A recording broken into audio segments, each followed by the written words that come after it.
Harold and the Purple Crayon by Crockett Johnson. One evening, after thinking it over for some time, Harold decided to go for a walk in the moonlight.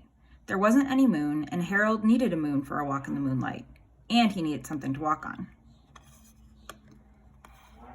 He made a long, straight path so he wouldn't get lost, and he set off on his walk, taking his big purple crayon with him.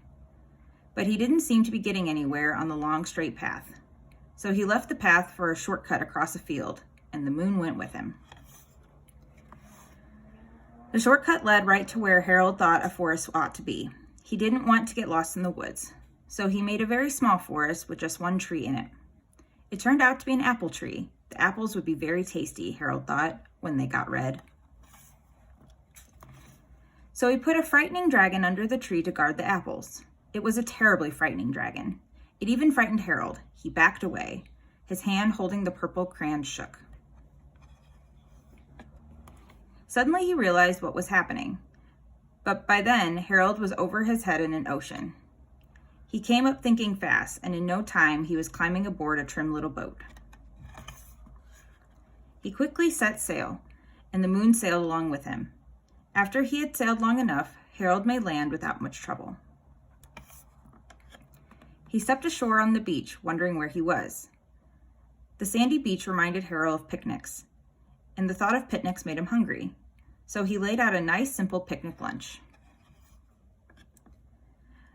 There was nothing but pie, but there were all 9 kinds of pie that Harold liked best. When Harold finished his picnic, there was quite a lot left. He hated to see so much delicious pie go to waste. So Harold left a very hungry moose and a deserving porcupine to finish it up, and off he went, looking for a hill to climb to see where he was. Harold knew that the higher up he went, the farther he could see, so he decided to make the hill into a mountain. If he went high enough, he thought, he could see the window of his bedroom. He was tired, and he felt he ought to be getting to bed. He hoped he could see his bedroom window from the top of the mountain. But as he looked down over the other side, he slipped, and there wasn't any other side of the mountain. He was falling in thin air. But luckily he kept his wits and his purple crayon. He made a balloon and grabbed onto it, and he made a basket under the balloon, big enough to stand in.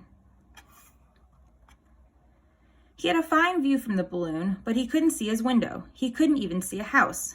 So he made a house with windows, and he landed the balloon on the grass in the front yard. None of the windows was his window. He tried to think of where his window ought to be. He made some more windows. He made a big building full of windows. He made lots of buildings full of windows. He made a whole city full of windows, but none of the windows was his window. He couldn't think where it might be. He decided to ask a policeman. The policeman pointed the way. Harold was going anyway, but Harold thanked him. And he walked along with the moon, wishing he was in his room and in bed. Then suddenly Harold remembered. He remembered where his bedroom window was. When there was a moon, it was always right around the moon. And then Harold made his bed. He got in it and drew up the covers. The purple crayon dropped on the floor, and Harold dropped off to sleep. The end.